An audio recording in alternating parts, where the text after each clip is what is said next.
বিয়ের প্রতিশ্রুতি দিয়ে সহবাস করার অভিযোগে ইছাপুরে ধৃত যুবক। তরুণীকে বিয়ের প্রতিশ্রুতি দিয়ে একাধিকবার সহবাস করার অভিযোগ উঠল এক যুবকের বিরুদ্ধে। পাশাপাশি 3 লক্ষ টাকা হাতিয়ে নেওয়ার অভিযোগে উঠেছে ওই যুবকের বিরুদ্ধে। নোয়াপাড়া থানার ইছাপুর মায়াপল্লীর ঘটনা। বৃহস্পতিবার ওই তরুণী নোয়াপাড়া থানায় রতন রাজবংশী নামে ওই যুবকের বিরুদ্ধে অভিযোগ দায়ের করেন। পুলিশ অভিযোগের ভিত্তিতে ওই দিন রাতেই অভিযুক্ত যুবক রতন রাজবংশীকে গ্রেপ্তার করেছে।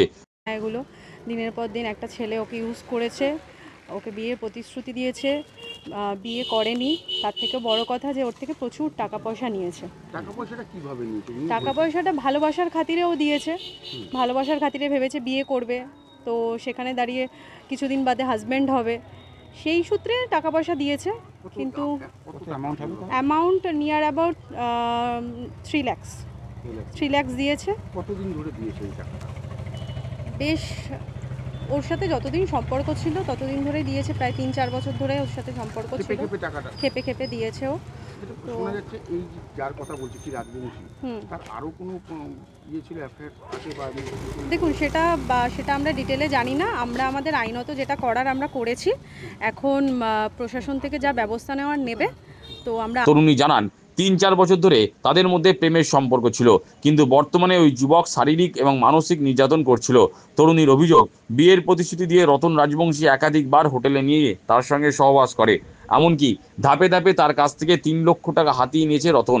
টাকা ফেরত চাইতে গেলে তাকে প্রাণনাশের হুমকি দিচ্ছে বলে অভিযোগ। ওই তরুণীর আরও অভিযোগ, ঘনিষ্ঠ মুহূর্তের ছবি সমাজ মাধ্যমে ছড়িয়ে দেওয়ারও হুমকি দিত ওই যুবক। তরুণী জানান, শুধু তিনি নন, আরও অনেক মহিলার সঙ্গে এই ধরনের কাণ্ড ঘটিয়েছে অভিযুক্ত রতন রাজবংশী। তরুণীর দাবি, রতনের নাকি একটা চক্র রয়েছে, তবে অভিযুক্তের উপযুক্ত শাস্তি চান ওই তরুণী এবং তার পরিবার।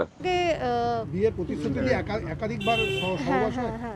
এবং আমার মেডিকেল কন্ডিশনও রিসেন্টলি খুব খারাপ আছে অনেক, মানে আমি রিপোর্টও জমা দিয়েছি এফআইআরের সাথে আমার, যে আমার মেডিকেল কন্ডিশন এখন খুবই খারাপ আছে। আমার মানে ভয় দেখানো হচ্ছে কেন, কি বলতে চাইছে? মানে এখনও সেই টাকাগুলো মানে প্রত্যেক মাসে আমার থেকে অনেক 20-25 হাজার টাকা করে নেয় ওর দোকান চালাবার জন্য, দোকানের জিনিসের জন্য, দোকান তৈরি করার জন্য। তো সেই টাকাগুলো এখনও মানে আমাকে কন্টিনিউয়াসলি দিতে হবে, এবং আমি যে টাকাগুলো দিয়েছি সেটা ফেরত মানে দিতে চাইছে না। যে বিয়ের প্রতিশ্রুতি দিয়েছিল সেটা কি হলো, কি বলছে? দেখুন, এখন এত কিছু জানার পর মানে আমি জানতে পেরেছি যে ওদের একটা অনেক বড় সেক্স র্যাকেট আছে এবং অনেক কেউ ভিকটিম আছেন।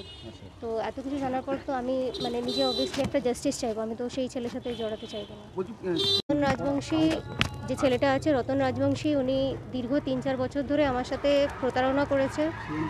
আমাকে বিয়ের প্রতিশ্রুতি দিয়ে আমার সাথে বিভিন্নভাবে মানে এখন খারাপ ব্যবহার করছে, আমার থেকে অনেক টাকা পয়সা অনেক কিছু নিয়েছে। আর উনি একা নেই, এটার মধ্যে মানে অনেক কেউ ওনার সাথে জড়িত আছে। এটা একটা অনেক বড় র্যাকেট। এর আগে আমার আগেও অনেক কেউ ভিকটিম ছিল, তারা কেউ আসতে পারেনি। আমি কয়েকজনের নাম জেনেছি এখন। তো আমি অনেক মানে সাহস করে এসেছি, এবং আমি আমার ফ্যামিলির প্রোটেকশন চাই, আর যাতে এই জিনিসগুলো বন্ধ হয়, মানে একটা জাস্টিস চাই।